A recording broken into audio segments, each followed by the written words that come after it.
Examiné en début de semaine par l'Assemblée nationale, le projet de loi de supprimer l'exonération sur les heures supplémentaires fait débat. Exemple dans cette petite entreprise de service située dans le 6e arrondissement. Ici, les salariés effectuent en moyenne 200 heures supplémentaires par mois. Autant dire pour eux un véritable complément de salaire. Ça permet d'arrondir les fins de mois, surtout quand on a des mois difficiles. Donc encore une fois, le pouvoir d'achat qui s'envole. Objectif affiché du gouvernement, inciter bien sûr les entreprises à embaucher, une équation pourtant pas si évidente à résoudre selon certains patrons. Dans mon secteur, et dans mon entreprise en particulier, ces heures supplémentaires sont en fin de journée. Et donc c'est sur plusieurs endroits différents, des petits bouts d'heures. Une seule personne ne pourra pas se démultiplier et se retrouver ailleurs. Ça implique de très très gros changements. On n'a pas encore exactement la réponse, on risque d'augmenter un petit peu les cadences, d'organiser un petit peu mieux et d'optimiser nos charges de travail. Problème de flexibilité donc, sans véritable impact financier pour les petites entreprises notamment. Cette mesure ne semble donc pas avoir convaincu aujourd'hui. Applicable au 1er septembre, elle devrait toutefois permettre de rapporter à l'État 3 milliards d'euros en 2013. Le Centre de recherche en cancérologie de Lyon et l'Université Lyon 1, en collaboration avec le Centre Léon Bérard, viennent d'être les premiers au monde à publier la découverte d'un marqueur pour prévenir les risques de rechute pour les cancers du sein. Ce biomarqueur va permettre d'identifier des patientes qui malheureusement ont plus de risques de rechuter et de développer des métastases.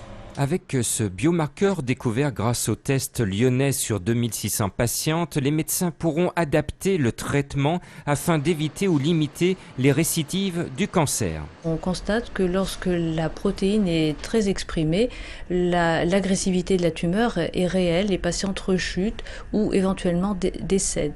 Alors il va falloir dans un second temps étendre la série de tumeurs qui vont être analysées et on va analyser 450 tumeurs supplémentaires.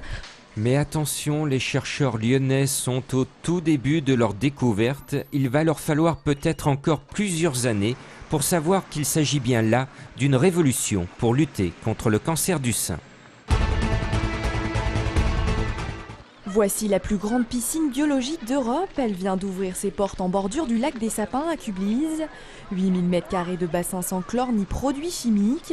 La piscine est remplie d'eau potable du réseau et ce sont des plantes aquatiques qui filtrent les bactéries et autres saletés. Ici nous sommes au pied du biofiltre, donc la zone de filtration où les eaux vont passer régulièrement, les eaux de baignade, et où elles vont être nettoyées, épurées par les plantes pour obtenir après une eau de baignade satisfaisante qui va être renvoyée dans les bassins. Pour construire cette grande piscine naturelle, la plage en sable du lac des Sapins a été amputée de 80% de sa surface. Un changement dans le paysage bien accepté par les baigneurs qui n'appréciaient plus vraiment la présence trop importante d'algues dans le lac. L'année dernière, on est venu, il y avait beaucoup plus d'algues que d'habitude quand même, c'était un peu plus sale. Et donc par rapport à mon fils, c'est vrai que j'étais un peu plus prudente. Voilà, donc là ça me rassure en fait, c'est plus rassurant. On regrettait un petit peu les petites plages où on se mettait où on voulait, où on avait l'impression que c'était moins cadré, mais c'est vrai que c'est une première et voilà, si point de vue de la qualité de l'eau, il n'y a rien à dire quoi.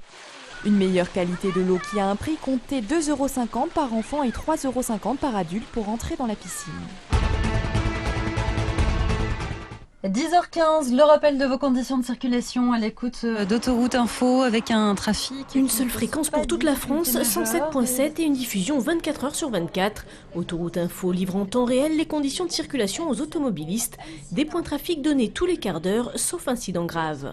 L'événement le plus critique, c'est le contresens sur autoroute. Contrairement à ce qu'on pense, il s'en produit assez régulièrement. Ce sont des événements qu'il faut tout de suite, bien sûr, donner, quitte à interrompre n'importe quel programme en cours de diffusion, de la musique, de la pub même. On n'hésite pas à couper dans ces cas-là. Et pour donner ces informations très rapidement, les journalistes ont accès aux retours caméras des autoroutes, aux écrans du réseau, mais aussi aux 5 PC de sécurité présents sur les 2500 km que couvrent les rédactions de Dijon et Chambéry. Voilà. Donc une bâche sur la chaussée, je te remercie.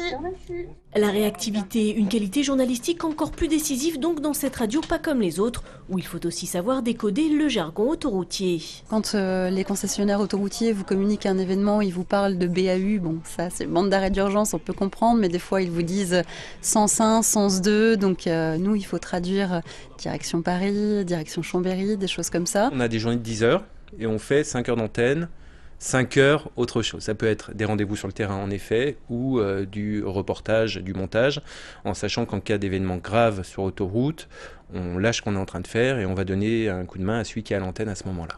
Pas de congé pour Autoroute Info, avec une antenne évidemment renforcée les week-ends de vacances scolaires, synonyme de fort trafic.